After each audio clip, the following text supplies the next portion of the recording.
Мирное довоенное детство нашего героя прервалось началом войны.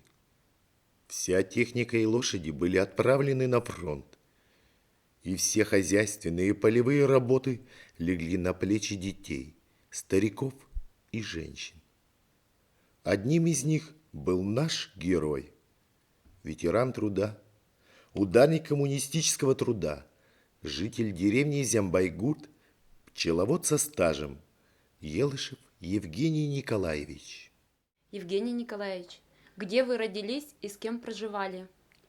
Здесь в Зимбае родился, на той стороне реки, вот где сын сейчас живет. Там вырос, работал в колхозе. Куда пошлют? Там маленьких тоже гоняли. Рабочих рук не хватало. Вы жили в это время с кем? И мать и бабушка была, вот, мать матери, мать. Слепая была тоже бабушка. 93 года умерла. А мама в это время где работала? Мама куда пошлют, там и работала она. В общем, зерно сушила большинство она. И молола на мельнице. И когда вот лен мяли, там такие, как сабля, ножи с обеих сторон сточено. Им расчищали эту тросту. А я понужал там лошадку, там горбуном звали лошадку, это Мерин, очень смиренный был. Волки задрали это горбуна, стреножено отпустили на луга. И там волки пришли, задрали ее. И это, где покусано, это убрали и колхозную кашу варили из этого горбуна. Вот колхозники ели, вкусно было. Я тоже ел. А мама работала на сушилке. А вы в это время ей помогали или малышам тоже какое-то задание давали? Давали тоже, полочь ходили тоже, вот, 8-9 лет уже, 9 лет было, 9 лет я воронить начал уже. Ну и полоть, давали участки, отдельно, каждому, сколько там сотков, значит, нужно полоть. Там ведь сорняка много было, вообще раньше сорняк не могли уничтожать. А в рабочее время не давали полоть, после работы только. А учиться, Евгений Николаевич, во сколько лет пошли? Учиться во сколько пошли?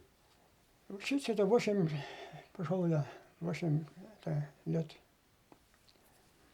Здесь же вы в Зимбае учились, да? В Зимбае, Зимбае ага, была школа. В Зимбае же. Ну, начальную школу такой кончал я. Некогда было учиться. В школу вы пошли до войны еще, да? Да. Много ли детей было это довоенные годы здесь? Детей это было, нас вот 31-х годников 14 человек было, призывались. Дети Ну, в основном? так были всякого времени. Наверное, очень нравилось вам еще и играть, в игры какие-то играли. Да, играли всякого, бежать, да, в чиж играли, да. В разбойники играли. Всякое играли. Все было хорошо, ничего не предвещало беды, да, ведь? Ну, так. Никто даже и думушки не думал, что война Молодые, это начнется. что они, пока мы дети, ни о чем не думали. До войны-то нормально жили, вот. А после войны уж очень трудно было жить. Голодовали, голод и холод видали, все. Евгений Николаевич, как вы и где узнали, что началась война? Вот в школе мы узнали, первый раз в школе мы узнали. Там учителя сказали нам, что началась война, вот 22 июня, 4 часа ночи, вот под утром, в общем, так говорили. У вас занятия проходили в то время в школе, да? Ну, а тогда не было занятий, а неправильно я сказал. Учителя сказали потом ведь нам, или до этого. Нет, потом сказали. Я путаю уже вот. Не учились уже в июне этом месяце. На работе вот женщины плакать начали, что война началась. А кого-то из ваших родственников забрали на фронт? Так, родственников, там Елышев Андрей был, взяли на фронт, не вернулся. Дядя вот Елышев Николай Кириллович, он председателем работал здесь в Замбае. Он раненый в 93-м году, то есть в 43-м году приехал раненый, и его новый бие поставили председателем, не пошел уже на фронт. Оставили здесь, броню наложили на него. Еще кого из жителей деревни забрали, вы помните? А жители деревни, вот Мукеевы там были, Вася, Иван, так, Федор, Николай, 4 брата, у Анисима там сыновья были, Макеевы, всех 4 взяли, они ни один не вернулся. Всех мужчин забрали из деревни, да, О, получается? всех, Мужчин не кто- осталось. всех, кто не помню, а кого там взяли, но в основном вот они не вернулись, ни один. А вы помните, как их провожали? Помню. И вот у жены брата тоже взяли тогда на фронт Николая. У нас в Замбае полуторка была машина. Мгм. Вот с этой полуторкой вместе с шофером забрали тоже. Борисов Максим был у жены. Родственники, в Близкие общем. кто-то, да? Мгм. Родственники. Вместе с машиной забрали его. Лошадей, хороших лошадей, самых хороших лошадей отправили тоже на фронт. С каждой бригады. Здесь 5 бригад было. Вот издалека это 5-я бригада была. Как информацию получали? Радио было ли? Громкоговорители? Что Ну, вот? у нас радио еще не было тогда. Вот только у конторы был радио. Было. Туда прибегали, да? Там слушали, а там вечерком всегда вот старая пожарка была там поближе сюда конторы, значит. Там играли вечерком. Все туда собирались с гармошкой. Танцевали девочки. Вы, может быть, помните, какие вести вы получали с фронта? Письма, похоронки, может? Это я не помню, что-то не знаю. Так, ну, женщины плакали, вот что-то. Помню, что они. Но А письма приходили? некоторые без вести говорили, пропал сын.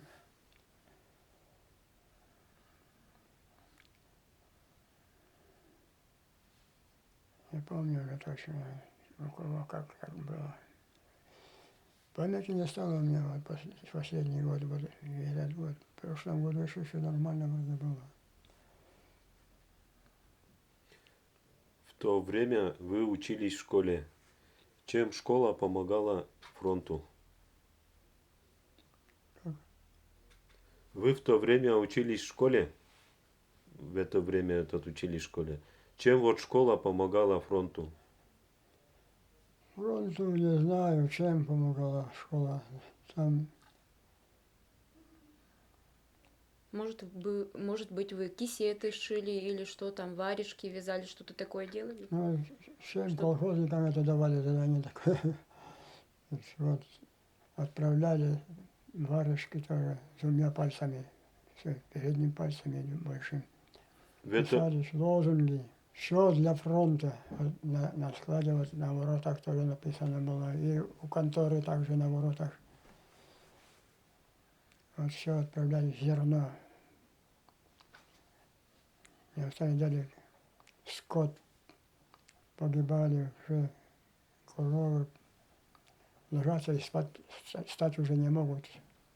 Все поднимали. И дети, Кормить нечем было, да? кормить нечем было.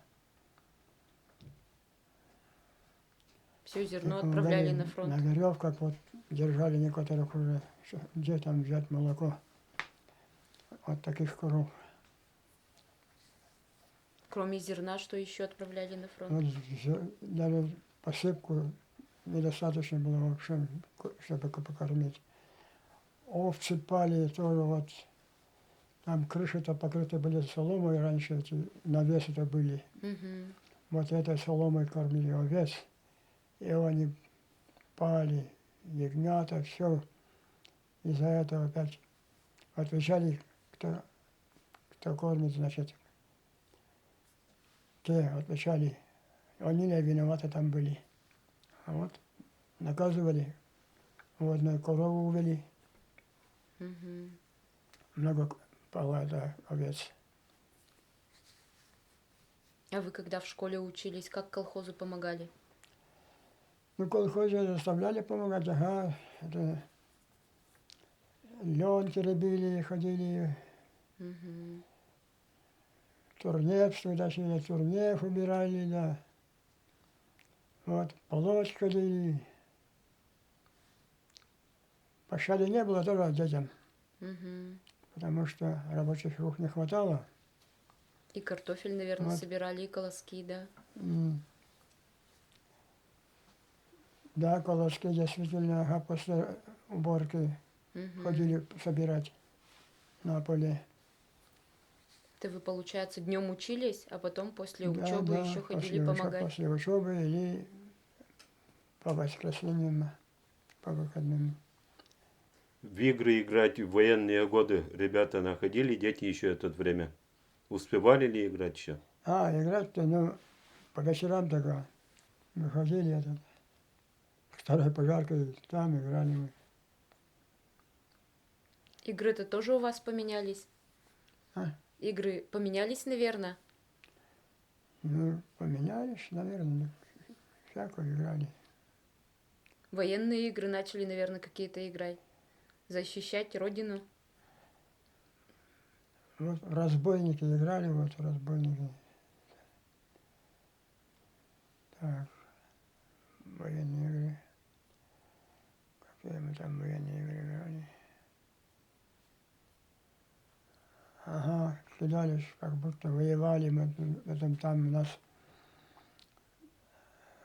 в одном месте Гондорнюк называем, Мгм. медвежий луг, значит.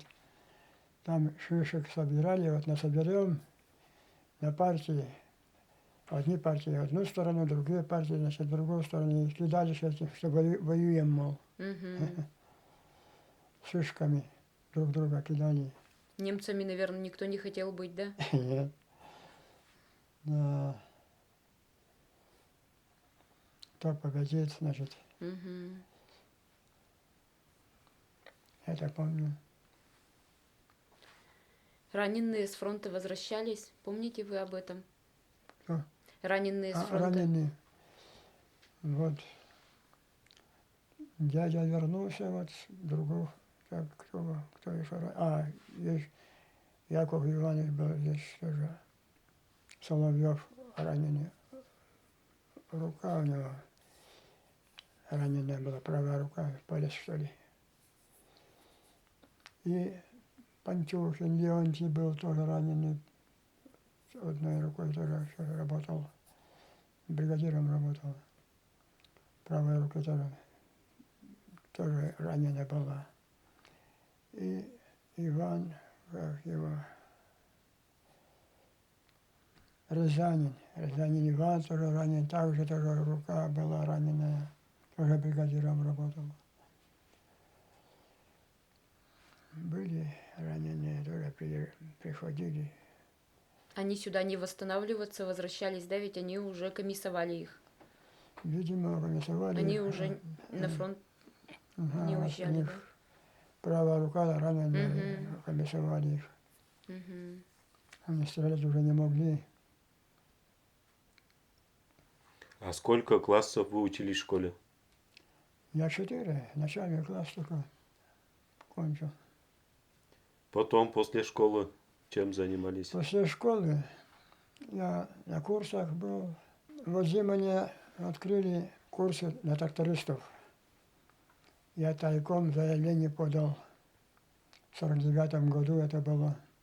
Мне было 18 лет тогда уже. Не отпускали из колхоза. Я тайком заявление подал, и меня приняли. Там месяца 2 поучился, потом председатель-то узнал, Темиров, фамилия-то у него была, у Темирова, то есть у председателя. И он звонит директору, значит, туда МТС там открыли в Зимане. Вот. Директору МТС, значит, звонит он, что зачем моего человека приняли учиться туда. Я не посылал его. И тот звонит преподавателю, как там Елошев учится. А тот ответил, что он хорошо учится. Тогда директор говорит ему, он хорошо учится, пускай доучится, и тебе же пойдет работать. Вот он потом замолчал, он не стал требовать. В 12 лет вы закончили школу. Потом, чем вы начали заниматься после школы? Чем вы занимались? Так вот в колхозе также тоже боронить заставляли идти, лен теребили, Оборонили у вас лошади были или на лошадях, на лошадях, на да? лошадях. Мгм. Мать тоже боронила, она на 2 лошадях боронила. Мгм. Когда я учился, еще вот 9 лет, после учебы я сумку брошу, поем немного и сразу бегу уже туда. Она говорила, где она боронит. Вот, другую это лошадка, я уж боронил. Мгм. А рабочих не хватало. На 2 лошадях, пока не приду, она боронила. К воронам привяжет другую лошадку. На лошадь-то я любил ездить. Вот вы сказали, прибегаю, чуть-чуть поем и бегу работать. А что вы ели? Что так, готовила мама? тогда еще было, пища-то была, хлеб был ржаной, караваем так и ели еще. А потом уж трудно стало вообще. Не стали давать хлеба. В общем, по декадам за месяц, то есть за месяц, говорю, за 10 дней 1,5-2 килограмма муки давали. Хоть за раз ешь, хоть 10 дней ешь. Мгм. И И муку то, приходилось мешать с чем-то, это да, ведь? там, что турбина, то было колес, как это говорится, мельницы, то электричества не было тогда. Водяными колесами крутило камень. Мгм. Ну, плохо крутило, значит, мало меряют. Не хватает, привезут, вот, кто сильнее, забирают сразу мешки там, все разделят своим, Мгм. а нам, пацанам-то, не подходить. После уж нам давали, когда достаточно привезут. Муки было мало. Мама с чем мешала муку? А лебеду ели, и потом уже в войну-то лебеду ели уже. Мгм. Что только не ели. Кроме лебеды, что Весной, еще ели? весной в гнилую картошку ходили, на картофелище ходили, вот на поле картофель, где картофель был. Собирали гнилую картошку, это ели. Черви убирали. Да. Чего только не ели. много травы ели, витамин. Мгм. Летом, наверное, грибочки собирали, Ну, летом-то, да. ягоды.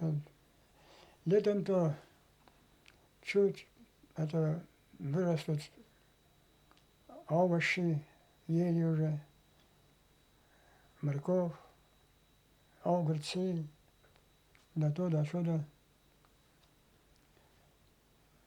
Летом полегче Вот уже было, да? весной даже вот у больших елок ведь тоже есть ягодки. Вы Мгм. знаете, да? Мгм. Нынче дети не знают это, а вот это ели, вот витамин самый. Как мелкие землянички, да, ведь Мгм. Севериха, да? Ведь? красные такие Мгм. были. Вот это наломаем вот ветки и едим. Много чего ели таких. Как и где вы узнали, что закончилась война? Мы были на лугах, гребли мы сено. Мгм. Там косили женщин тоже. Ох, тогда как сказали, что война кончилась. Ох, обрадовались женщины. Некоторые плачут, вот муж не вернулся, то сын не вернулся, у которых Какое-то, может, мероприятие сразу мероприятие. провели?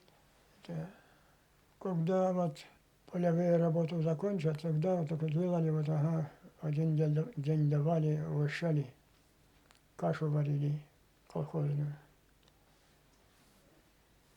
А вот что победа узнали. А тогда не помню, не знаю, угощали или нет, это точно даже. Помните ли, сколько человек вернулись? Не помню сколько. А Мало вернулось. Много ушло. победителей как встречали? Половина даже не вернулась. Родители, Победителей. а Победителей с фронта как встречали? победителей. Вот, наверное, тогда уже угощение было. Столы накрывали. Ну, конечно, когда со своими родственниками столы накрывали, да. А так общих столов не было, да, чтобы вся деревня встречала? Вообще, что-то не помню.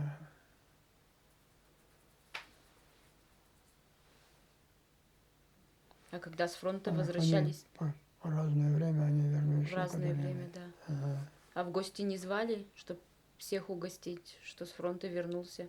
Ну, своих-то звали, Родственников только, да? своих родственников. Мгм. О чем мечтали? Мечтал добрым человеком быть, чтобы умел все делать. И я научился делать тоже, рано научился. И по дереву я умел делать, и кошаки делал, и все, рамы, стеклил, табуретки, комод делал, тоже шкафы делал. А слесарем был тоже хорошим слесарем, умел делать, по железу тоже работать. 2 коляски к мотоциклу делал, стальные, из жести.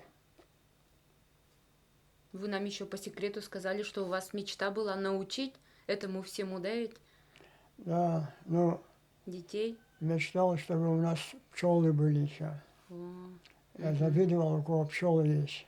мгм. И это сбылось у меня. Я купил от Неуля, вот у Семенова Николая. Потом еще Егором звали, это Борисов Егор. Это Мгм. уже они родственник. У них купил тоже. У Ивана Рязанина тоже купил. Потом научился ловушки поставить. Сделал ловушки из ДВП. Мгм. Легенькие и хорошо их лазить на елку. Представляю, в 1 год 4 роя поймал. Мгм. Прилетели. И все, начал вот с этого пчелами. Но Мед сбывать было трудно. Машины у меня не было тогда еще. Еще на попутках, когда что-то ездил, в Вож, там продавал. И вашу любовь к пчелам и Да, мастерить я вы любил- передали я своему сыну, любил да? пчел, любил. Мгм. Когда вот вынесешь весной, они как же жужжать начнут, аж душа радуется. Мгм. Что жизнь продолжается, да? ведь? Да. Мгм. Любил я пчел. Некоторые боятся, вот я не боялся их. Мгм. А что бы вы передали молодому поколению? Что бы вы хотели пожелать?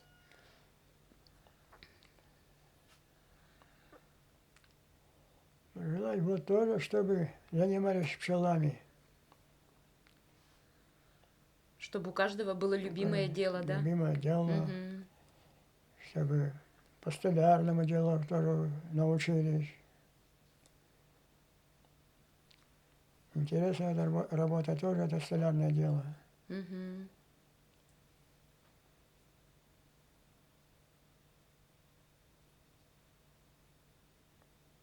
А какими они должны быть, молодое поколение? Как вы считаете?